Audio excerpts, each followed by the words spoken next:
নমস্কাৰ। আইনাৰ আই ছেকেণ্ডমেণ্টত আপোনাক স্বাগতম। আজি মই বাতৰিকাকত বিশ্লেষণ কৰিম 26 ডিচেম্বৰ 2024। আজি আমি আৰম্ভ কৰিম অপাৰেশ্যন প্ৰাঘাত। এইটো অপাৰেশ্যন অলৰেডি অসম পুলিচে কণ্টিনিউ কৰি আছে, যিবিলাক Islamic fundamentalist outfits control from Bangladesh, আৰু অসমতো বহুত ধৰিছে।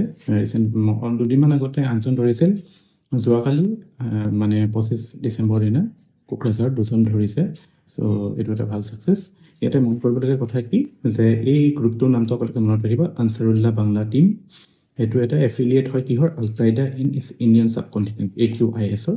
চ' এই ডেভেলপমেণ্টটো অভিয়াছলি ভাল ডেভেলপমেণ্ট নহয়, বাট মানে the steps taken by our security forces is commendable. You should appreciate it. Next news, এইটো এটা ভাল পজিটিভ নিউজ হয়। আছুৰ পৰা আহিছে, আছু আছাম ষ্টুডেণ্টছ ইউনিয়ন। তেওঁলোকে এটা কথা উল্লেখ কৰিছে যে আমাৰ শিক্ষা অনুষ্ঠানবিলাকৰ যিবিলাক ডিছৰাপশ্যনছ হয়, বিভিন্ন কাৰণে যিবিলাক ডিছৰাপশ্যন হয়, আৰু সেইটোৱে আমাৰ যেনেকৈ এডুকেশ্যনত এফেক্ট কৰে, ল'ৰা ছোৱালীৰ শিক্ষাত এফেক্ট কৰে, সেইটো এটা বহুত ডাঙৰ সমস্যা। এতিয়া বহুতে কয় সৰু ল'ৰা ছোৱালীবিলাক আমাৰ দেশৰ ফিউচাৰ হয়, বাট তেওঁলোকে যিবিলাক ইনচিকিউৰিটি বা যিবিলাক ভালনাৰেবিলিটিৰ মাজত থাকে, যে বছৰটোত কেইদিন ক্লাছ কৰিছে, নিজৰ ডাউট ছল্ভ কৰিবলৈ সময়ত গাইডেঞ্চ পাইছেনে নাই, এইবিলাক প্ৰেক্টিকেল প্ৰব্লেম ছল্ভ নকৰি জাষ্ট ওপৰততো ভৱিষ্যত বুলি কৈ থাকিলে নহ'ব। তেনেকুৱা কিছুমান পইণ্ট উল্লেখ কৰিছে। ইয়াতে মানে গ্ৰেটাৰ এনালাইচিছত আপোনালোকক সহায় কৰিব এই আইডিয়াছবিলাকে। যেনেকৈ ধৰক ইলেকশ্যনৰ সময়ত ষ্ট্ৰং ৰুম হিচাপে বনোৱা, ফ্লাড ৰিলিফত কেম্পছ বনোৱা, ৰেগুলাৰ কিবাকিবি পলিটিকেল বা কিছুমান নন একাডেমিক এক্টিভিটিছ হৈ থকা, বা টিচাৰৰ এংগেজমেণ্ট ইলেকশ্যন ডিউটিত, চেঞ্চাছত, এইবিলাকেতো এফেক্ট কৰে ল'ৰা ছোৱালীৰ পঢ়া শুনা। চ' এইটো এটা বহুত দৰকাৰী পদক্ষেপ আছুৱে লৈছে, যিটো আমি এক্সপেক্ট কৰোঁ এজ এ ষ্টুডেণ্ট ইউনিয়নে, যিবিলাক বস্তু উঠাব লাগে ল'ৰা ছোৱালীৰ সমস্যা, ষ্টুডেণ্টৰ সমস্যা, সেইটো কৰিছে, বহুত ভাল কথা। নেক্সট, এটা ইয়েৰ এণ্ড ৰিভিউ, গুৱাহাটীত কি কি এক্টিভিটিজ বা ইম্পৰ্টেণ্ট ডেভেলপমেণ্টেল এক্টিভিটিজৰ এটা ৰিভিউ, এটা just for prelims point of view, বা এনেই জেনেৰেলি আপোনাৰ জেনেৰেল এৱেৰনেছ, এইটো ইণ্টাৰভিউটো কাম আহিব পাৰে পিছত, যে আমাৰ ইয়াতে এতিয়া বিভিন্ন ইনফ্ৰাষ্ট্ৰাকচাৰ ডেভেলপমেণ্ট গুৱাহাটীত হৈ আছে, ফ্লাইঅভাৰ্ছ বনিছে, এলিভেটেড কৰিডৰ, মাছখোৱাত যিটো এলিভেটেড কৰিডৰ আছে, তাৰপিছত বিভিন্ন মডাৰ্ণাইজেশ্যন এফৰ্ট লাইক মানে গ্ৰীণ বাছেছ, গ্ৰীণ বাছেছ কৰিছে, তাৰপিছত GMC community halls, public toilets, bus stands, তাৰ লগতে আমাৰ এই জোৰ পুখুৰীত যিখন পাৰ্ক আছে, উজান বজাৰ জোৰ পুখুৰীত, সেইখনো আপগ্ৰেড কৰিছে, ধুনীয়া কৰিছে। তাৰপিছত ফেঞ্চি বজাৰতো বটানিকেল গাৰ্ডেন ভাল কৰিছে। চ' এইবিলাক যিখন এখন মানে ডেভেলপিং চিটিৰ যিবিলাক নিড, যিমান আৰ্বেনাইজেশ্যন হ'ব, আৰ্বেনাইজেশ্যন মানে কি, প্ৰপৰ্শ্যন মানে যিমান জনসংখ্যা আৰ্বান এৰিয়াত বেছিকৈ থাকিব, সিমান ফেচিলিটিছবিলাকো লাগিব, বেছিক স্কুলছ, পাব্লিক স্পেচেছ এইবিলাকো লাগিব। সেনেকুৱা অলৰাউণ্ড আমি এক্সপেক্ট কিছুমান দেখা পাওঁ। বাট মানে কিছুমান চেলেঞ্জেছো আছে। আটাইতকৈ ডাঙৰ সমস্যা এইটো হৈছে আৰ্বান ফ্লাডিঙৰ, যিটো আৰ্টিফিচিয়েল ফ্লাডিং হয় গুৱাহাটীত, আৰু সেইটোতো মানে এভইডেবল হয় বহুত ক্ষেত্ৰত, মানে because of poor planning and poor drainage এইটো হয়। যোৱাবাৰতো 8 বছৰীয়া ল'ৰা এটাও মানে অকাল মৃত্যু হৈছে এইটোৰ কাৰণে।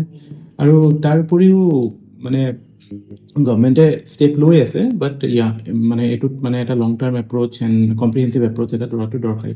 তাৰোপৰি আমি দেখা পাওঁ গুৱাহাটীত ধৰক এই বছৰত দীঘলী পুখুৰীৰ গছ কটা লৈ পেলাই মাছিভ প্ৰটেষ্ট হয়। So' that was a very important civic এক্টিভিজিমৰ এক্সাম্পল হিচাপে আপোনালোকে দিব পাৰে, যে মানে চিভিল ছ'চাইটিৰ ৰোল ইন টুডেজ ফেয়াৰ, এইটো এটা নেচেচাৰী পাৰ্ট অফ ডেম'ক্ৰেচি, আৰু সেইটোৰ এটা ক্লাছিক এক্সাম্পল আপোনালোকে এইটো এটা ইউজ কৰিব, এইবিলাক বস্তু মনত ৰাখিবলৈ দিছোঁ মই। তাৰপিছত ক্ৰাইমছ, অভিয়াছলি ডাঙৰ চিটিতো ক্ৰাইম ৰেটো বাঢ়িব, ছেফটি এণ্ড ছিকিউৰিটিৰ ইছ্যুজো আছে, আৰু ৰিচেণ্টলি যিটো ফাইনেন্সিয়েল ছিকিউৰিটিৰ ক্ষেত্ৰত যদি আমি কওঁ, মেজৰ ষ্টক মাৰ্কেট স্কেম যিটো হৈ গ'ল, বহুত মানুহে পইচা লছ কৰিলে। চ' সেইটো এটা মেজৰ ডেভেলপমেণ্ট, যিটো মানে পাব্লিক এৱেৰনেছ বঢ়ালে আমাৰ এইবিলাক কমিব। চাইবাৰ ক্ৰাইম কিমান বাঢ়ি আছে এতিয়া। তাৰ উপৰিও ধৰক ষ্টুডেণ্টৰ ফালৰ পৰা যদি কওঁ, IIT গুৱাহাটীৰ ষ্টুডেণ্টে ছুইচাইড কৰিছে, বা আমি চাওক ভাবিলে কেনেকুৱা লাগে, IIT গুৱাহাটীত পঢ়িবলৈ পোৱা মানে এইটো এটা সপোন ফুলফিল হোৱাৰ নিচিনা। কিন্তু তেতিয়াও যদি তাত পঢ়ি পেলাইও যদি মানুহৰ তেনেকুৱা ফেচ কৰিব লগা হয়, then there is lot to be decide. Next, urban challenges আছে, আৰু নেক্সট আমি পঢ়োঁ কিছুমান আমাৰ গ্ৰ'থ ইনিচিয়েটিভছ কিছুমান অসমৰ মেজৰ গ্ৰ'থ ইনিচিয়েটিভ যোৱা বছৰৰ এটাটো টাটা ছেমি কণ্ডাক্টৰ প্লেন যিটো আমি আজিকালি জাগিৰোডকটো ইলেক্ট্ৰনিক চিটি বুলি কওঁ। চ' 27,000 কোটি টকাৰ ইনভেষ্টমেণ্ট আহিছে টাটাৰ। তাৰপিছত তাতে যিটো ATMP মনত ৰাখিব, ATMP ফুল ফৰ্ম কি হয় এইটো আহিব পাৰে। ATMPটো যিটো ছেমি কণ্ডাক্টৰ ছাপ্লাই চেইনৰ এটা অন্তৰংগ অংগ হয়। A2 হয় এছেম্বলি, T2 হয় ATMP এছেম্বলি, কিবা এটা আপোনালোকে এইটো কমেণ্টত লিখিব, মোৰ এইমাত্ৰ মনত অহা নাই। এইটো আই থিংক পেকেজিং, এইটো মাৰ্কিং, T2 কি আছিলে কমেণ্টত লিখিব। তাৰপিছত উন্নতি স্কিম, এইটো এগেইন চেণ্ট্ৰেল গভৰ্ণমেণ্টৰ এটা চেণ্ট্ৰেল ছেক্টৰ স্কিম আৰু চেণ্ট্ৰেলি স্পনচাৰ্ড স্কিমৰ মাজত পাৰ্থক্যটো আপোনালোকে মই কৈ দিওঁ। চেণ্ট্ৰেল ছেক্টৰ স্কিমটো 100% চেণ্ট্ৰেলে ফাইনেন্স কৰে। চেণ্ট্ৰেলি স্পনচাৰ্ড স্কিমত এটা পাৰ্চেণ্টেজ ষ্টেটেও কণ্ট্ৰিবিউট কৰিব লাগে। চ' এইটো এটা মেজৰ স্কিম হৈছে 10-year চেণ্ট্ৰেল ছেক্টৰ স্কিম 10 বছৰৰ কাৰণে for industrial development of north east. Net free through the এইটো ফাণ্ডটো আহিব। চ' বহুত ইম্পৰ্টেণ্ট হয়। ইয়াৰ ডিটেইলছখিনি আপোনালোকে পঢ়িব লাগিব উন্নতি স্কিমটো, কাৰণ মেজৰ স্কিম এটা হয়। তাৰ উপৰিও আমি দেখা পাওঁ গুৱাহাটীৰ যিটো মানে the location of Guwahati, that is very significant and strategic, and that actually creates opportunities for investment, opportunities for growth, because অসমখন এনেকুৱা এটা জেগাত আছে গোটেই নৰ্থ ইষ্টৰ ডেভেলপমেণ্টৰ কাৰণে পিভট হিচাপে থাকে আৰু গোটেই চাউথ ইষ্ট এছিয়াৰ কাৰণেও এটা পিভট টাইপ হয়।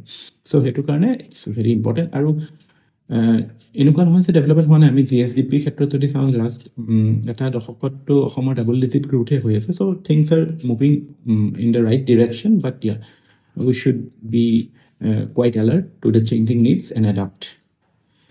Next, এইটো এটা বহুত tragic incident, human elephant conflict. আজিকালি আমি পেপাৰ পাই থাকোঁ।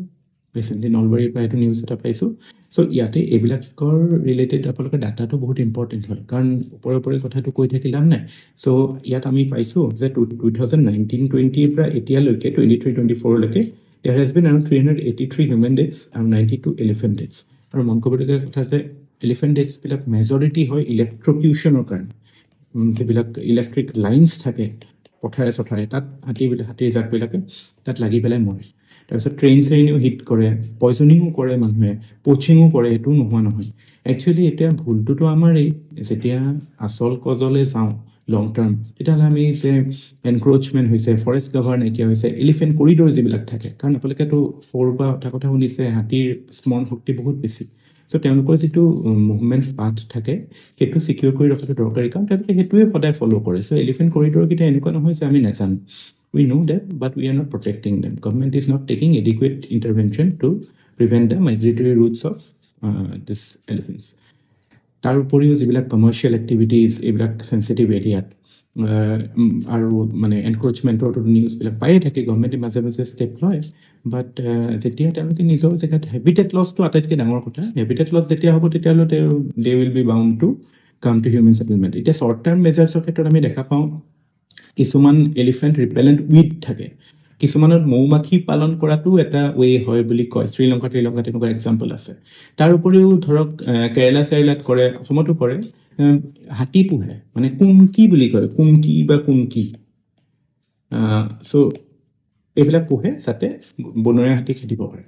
কিন্তু লং টাৰ্মতটো আল্টিমেটলি আমি ৰিষ্ট'ৰেশ্যন অফ লষ্ট হেবিটেট বা এলিফেণ্ট কৰিডৰ্ছবিলাক ৰিষ্ট'ৰ কৰা বা ডেভেলপমেণ্টেল এক্টিভিটিজ যাতে ৰেগুলেট কৰিব লাগিব, যাতে মানে এলিফেণ্টৰ হেবিটেট আমি মিনিমাম মানে কি প্ৰপাৰলি প্ৰিজাৰ্ভ কৰিব পাৰোঁ, because that is a species that we need to preserve. আৰু এটা বিৰাট ইম্পৰ্টেণ্ট কথা, এৱেৰনেছ বঢ়োৱাটো। কাৰণ মই আপোনালোকৰ এক্সাম্পল দিম। ইয়াতে কি হয়, হাতীৰ জাক যেতিয়া আহে মানুহে পেনিক কৰে, শিলগুটি মাৰিবলৈ লয়, বম চম ফুটাবলৈ লয়, তেতিয়া হাতীয়ে ভয়তে সিহঁতি আহি পেলাই এটেক কৰে। এতিয়া কেতিয়াবা কি হয়, ফৰেষ্ট অফিচিয়েলছে যদি প্ৰপাৰ এৱেৰনেছ জেনেৰেট কৰে যে তেওঁলোকে যদি ডিষ্টাৰ্ব নকৰে তেওঁলোকে এটা ৰুট দি গুচি যাব পাৰে। চ' এনেকুৱা এৱেৰনেছ ক্ৰিয়েট কৰাটো ইম্পৰ্টেণ্ট। আৰু ফৰেষ্ট ডিপাৰ্টমেণ্টৰ কথা কওঁতে এটা কথা দৰকাৰ যে forest department also' needs to be revamped in terms of both human resource as well as infrastructure, so that they can preempt and prevent such activities from happening. Encroachment, deforestation, এইবিলাকটোতো we need to take care. আমাৰ state of forest ৰিপৰ্টৰ কথাখিনিতো মনত আছে, very dance forest যিমান কমি যাব তেতিয়াহ'লে habitat কমি যাব, তেওঁলোকেতো নিচাৰিলি মানুহৰ ওচৰত আহিবই। চ' যিবিলাক আমাৰ মানে বৰ্ডাৰ জ'নছ যিবিলাক মানে আমাৰ ট্ৰানজিশ্যন জ'নছ থাকিব লাগে হিউমেন ছেটেলমেণ্ট আৰু এনিমেলৰ মাজত, সেইবিলাক নাইকিয়া হৈছে এতিয়া আমাৰ মানুহৰ বসতি এনেকুৱা যে একদম জংঘলৰ কাষতে বসতি আৰম্ভ কৰি দিয়ে। আগতে ট্ৰানজিশ্যন জ'ন এটা থাকে, আফ্ৰিকাত এতিয়াও সেইবিলাক ফ'ল' কৰে, so' we need to look into those things. Next news is for the first time CM of Assam visited Bhutan. So that was a very significant development because Bhutan is a very important neighbor not only for India but also for Assam. We share land border with Bhutan, ancient connections আছে, trade route হয়, cultural links আছে, historical links আছে, আৰু recently আপোনাৰ বড়োলেণ্ডত BTAD এটা water প্ৰজেক্টতো মানে বড়োলেণ্ডৰ পৰা অহা নদী এখন আছে, ভূটানৰ পৰা অহা নদী এখন আছে নানাই বুলি, সেই নানাই নদীৰ পানী দি ইয়াত ৱাটাৰ ছাপ্লাই প্ৰজেক্ট হেৰি কৰিছে। চ' এনেকুৱা এক্টিভিটিজ, ৱাটাৰ ৰিচোৰ্চ শ্বেয়াৰিং আৰু হাইড্ৰ' পাৱাৰৰ ক্ষেত্ৰতো obviously cooperation is there, and tourism and cultural exchange. আজিকালি ছিষ্টাৰ চিটি কনচেপ্টৰ এটা আইডিয়া আহিছে। ছিষ্টাৰ চিটি মানে এইবিলাক পেৰা ডিপ্ল'মেচি বুলি কয়, যেতিয়া চেণ্ট্ৰেল গভমেণ্ট ইনভলভ নহয় ডিপ্ল'মেটিক ভেঞ্চাৰবিলাকত, ষ্টেটে যেতিয়া হয় পেৰা ডিপ্ল'মেচি বুলিও কয়। ছিষ্টাৰ চিটি এগ্ৰিমেণ্ট এটা হৈছে গেলেপু মাইণ্ডফুলনেছ চিটি যিখন আছে আৰু আমাৰ জাগিৰোড ইলেক্ট্ৰনিক চিটিৰ মাজত, যে they will share their innovation and understanding. So' এইবিলাক হৈছে। আৰু ৰে'ল এখনৰ কোকৰাঝাৰৰ পৰা গেলেপুলৈ এখন ট্ৰেইনৰ ইনিচিয়েটিভ মানে হোৱা নাই এতিয়ালৈকে, but that is under the talks. Then next, this is important, Ken Betwa river link project. এইটো এটা মানে লং টাৰ্ম আমাৰ প্লেনিং আছিলে যে আমাৰ যিখিনি হিমালয়ান ৰিভাৰ্ছ সেইবিলাকটোতো পেৰেনিয়েল ৰিভাৰ্ছ হয়, গোটেই বছৰ পানী থাকে, আৰু আমাৰ যিখিনি পেনিনচুলাৰ ৰিভাৰ্ছ তাত পানী নাথাকে। চ' আইডিয়া ৱাজ কি আমি হিমালয়ান ৰিভাৰ্ছৰ পৰা পেনিনচুলাৰ ৰিভাৰলৈ হেৰি কৰিম, পানীটো শ্বিফ্ট কৰিম, যাতে য'ত ৱাটাৰ স্কেয়াৰ্ছ ৰিজনছবিলাকে মানে দে কেন মেনেজ দেয়াৰ স্কেয়াৰ্ছ চিটুৱেশ্যন। এতিয়া কেনখনত পানী আছে, বেটুৱাখনত নাই, চ' কেনৰ পৰা বেটুৱালৈ পানী লৈ যাব। দুইখনে যমুনা নদীৰ ট্ৰিবিউটৰী, মনত ৰাখিব এই লেণ্ডটো যিটো হেৰি হয় 221 কিলোমিটাৰ লিংক এটা বনাব। লং টাৰ্ম প্ৰজেক্ট, 8-10 বছৰটো এতিয়া জল শক্তি মন্ত্ৰীয়ে কৈছে, but like it might take longer. Benefits obviously ইৰিগেশ্যনত বেনিফিট আছে, ড্ৰিংকিং ৱাটাৰৰ ক্ষেত্ৰত হ'ব, হাইড্ৰ' পাৱাৰৰ ক্ষেত্ৰত হ'ব, চ'লাৰ পাৱাৰৰ ক্ষেত্ৰত হ'ব। আৰু এই যিটো এৰিয়াত হেৰি হৈছে বুন্দেলখাণ্ড বুলি, তাততো বহুত ৱাটাৰ স্কেয়াৰচিটি আছে, so' it will obviously help that way. আৰু এইটো গ্ৰেণ্ড যিটো প্লেন আছিলে, national perspective plan for interlinking, এইটো বহুত পুৰণা প্লেন, 1980 মানৰে প্লেন আছিলে। তেতিয়া আণ্ডাৰত মানে 16টামান প্ৰজেক্ট আছিলে যিবিলাক ৰিভাৰ আইডেণ্টিফাই কৰিছিলে। হিমালয়ান ৰিভাৰ্ছো আইডেণ্টিফাই আছে, যে য'ৰ পৰা মানে পেনিনচুলাৰ ৰিভাৰলৈ যাব। But is everything very rosy? No, everything is not fine, because concerns has been raised. Supreme court appointed panel এখনেও বহুত ক্ষেত্ৰত ডিফৰেষ্টেশ্যনৰ ক্ষেত্ৰত, কাৰণ ইয়াৰ একদম এই যিটো প্ৰজেক্ট আছে, পান্না যিটো আমাৰ টাইগাৰ ৰিজাৰ্ভ আছে, পান্না ৰিজাৰ্ভেদি একদম পান্না ৰিজাৰ্ভৰ মাজেদি গৈছে। চ' ডিছপ্লেচমেণ্ট হৈছে, বহুত গছ গছনি কাটিছে, টাইগাৰৰ পপুলেশ্যনত এফেক্টেড হৈছে। 2009তো পান্নাত টাইগাৰ নাইকিয়া হৈ গৈছিল, তাৰপিছত এতিয়া মাজে মাজে ৰিল'কেট কৰি পেলাই 2-এটা আছে। তাৰোপৰি আপোনাৰ তাতে ঘঁৰিয়ালৰ পপুলেশ্যন আছে, তাৰপৰা ভালচাৰ নেষ্টিং আৰু অন্যান্য জীৱ জন্তুটো আছেই। চ' আৰু আমি মানুহক কিয় পাহৰিছোঁ, মানুহতো বহুত ডিছপ্লেচ কৰিব লাগিব ন, ইমান ডাঙৰ প্ৰজেক্ট এটা যেতিয়া হয়। নাৰ্মাদাৰ ক্ষেত্ৰত যেতিয়া হৈছিলে, তেতিয়াতো নাৰ্মাদা বাচ্চা আন্দোলন চলিছিল, because of the displacement of people and lack of rehabilitation. So' সেইবিলাক কথাও আহে। চ' এইটো এটা big project. So' obviously government will look into all this things and then take care. এটা কথা মনত ৰাখিবলগীয়া কথা যে IIT বম্বে ৰিচেণ্টলি এটা ষ্টাডি কৰিছিলে, যে যেতিয়া এটা ডাঙৰ ৱাটাৰ বডিৰ পৰা ৱাটাৰ ট্ৰেন্সফাৰ হয়, তেতিয়া সেই গোটেই জেগাটোৰ যিটো এটমস্ফিয়াৰ আৰু লেণ্ডৰ মাজত যিটো ইণ্টাৰপ্লে হয়, সেইটো এফেক্টেড হৈ যায় বুলি কৈছে। আৰু সেইটোৰ কাৰণে সেই জেগাটোত বৰষুণ ইম্পেক্ট কৰিব পাৰে, হ'ব পাৰে। চাইণ্টিফিকেলি তেওঁলোকে এটা ষ্টাডি কৰিছে। চ' সেনেকুৱা চাইণ্টিফিক কনচাৰ্ণছবিলাকতো we need to take care of it. যদি এক্সপাৰ্ট আছে, এক্সপাৰ্টে এইবিলাক কনচাৰ্ণ মানে চিন্তা কৰি পেলাই যদি কৰে, then we can go ahead. But proper scientific assessment should be done. So that is the news. Then this is another important news. Startup মানে কি, নতুন কিবা এটা ইনোভেটিভ এক্টিভিটি যেতিয়া আমি সেইটো কমাৰ্চিয়েলাইজ কৰোঁ বা মানে হেৰিত আনো, মাৰ্কেটত আনো, that is called a startup. So startup is ইণ্ডিয়াটো একদম থাৰ্ড লাৰ্জেষ্ট ষ্টাৰ্টআপ ডেষ্টিনেশ্যন বুলি কয়, আফটাৰ USA এণ্ড চাইনা। এতিয়া একৰ্ডিং টু ডাটা, ইণ্ডিয়াত এতিয়া এইটোতো 1,57,000 ষ্টাৰ্টআপছ আছে বুলি কৈছে। DPIIT যিটো মিনিষ্ট্ৰী অফ কমাৰ্চ এণ্ড ইণ্ডাষ্ট্ৰীত আছে, department for promotion of industry and internet trade. So' robust হৈছে। আৰু এটা ইম্পৰ্টেণ্ট কথা, ওমেন লেড ষ্টাৰ্টআপৰ সংখ্যাও বাঢ়িছে, that is a very good thing. Then unicorns মানে কি, যিবিলাক মানে ফটককৈ হোৱা একদম মাল্টি বিলিয়ন বা এটলিষ্ট 1 বিলিয়নৰ ওপৰত যিবিলাক ভেলিউড ষ্টাৰ্টআপছ আছে those are growing আৰু ডাঙৰ হোৱাৰ কাৰণ এইটোৱে যে আমাৰ য়ং এণ্ড ডাইনামিক ৱৰ্কফ'ৰ্চ আছে we have affordable internet we have supporting government policy আমি টেকনলজি এডপশ্যনত আমি কুইক এতিয়া AI blockchain internet of things এইবিলাক আমাৰ কোম্পানীজবিলাকে জল্দি এডাপ্ট কৰে ষ্টাৰ্টআপ ইক'চিষ্টেমত তাৰপিছত এতিয়া গভৰ্ণমেণ্টৰ ছাপৰ্টৰ ক্ষেত্ৰতে আপোনালোকে দুই এটা স্কিম জানিব লাগে এতিয়া ধৰক অটল ইন'ভেশ্যন মিছনৰ কথা আপোনালোকে শুনিছে য'ত নেকি গভৰ্ণমেণ্টে ছাপৰ্ট কৰে ইন'ভেশ্যন ষ্টাৰ্টআপছবিলাকক দেন নিধি বুলি এটা স্কিম আছে অটল ইন'ভেশ্যন স্কিম আছে নিধি আছে NIDHI তাৰপিছত এটা আছে সমৃদ্ধ স্কিম আছে সমৃদ্ধ So Samrid to again, মানে 2021 লঞ্চ হৈছিলে it was supposed to give financial assistance to software product startup এইটো সফটৱেৰৰ কাৰণে হা startup accelerator এনেকুৱা নামটো আৰু গ্লোবেলিও এক্সপানশ্যন হৈছে বহুতো চিলিকন ভেলীটো ভাল কাম কৰি আছে আৰু অভাৰঅল যিটো ভেলুৱেশ্যন হয় আমাৰ ষ্টাৰ্টআপৰ that is quite good so' that way এতিয়া if you take the example of Zomato, although there are some black ships also, the Baizu and what has happened, that is not a good thing, but yeah, overall, you can say India is becoming a land of startups. Next news is regarding the Convention Against Cybercrime, very important news.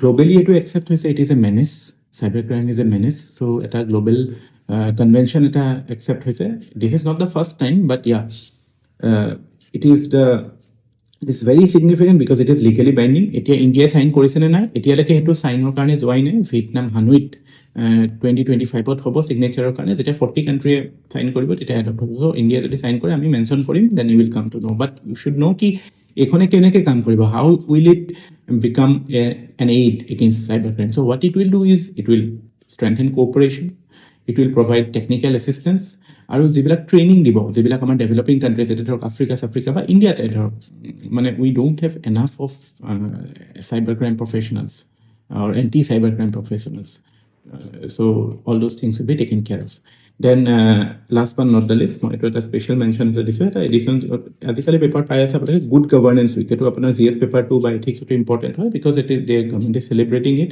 In various districts it is celebrated good governance week মানে basically কি governance মানে যিটো public service delivery হওক বা মানে এটা quality of service delivery আমাৰ TQM total quality মেনেজমেণ্টৰ কথা চেবটম এইবিলাক আইডিয়াজ প্ৰমোট কৰাৰ কাৰণে এইটো এটা initiative so' that's it for today thank U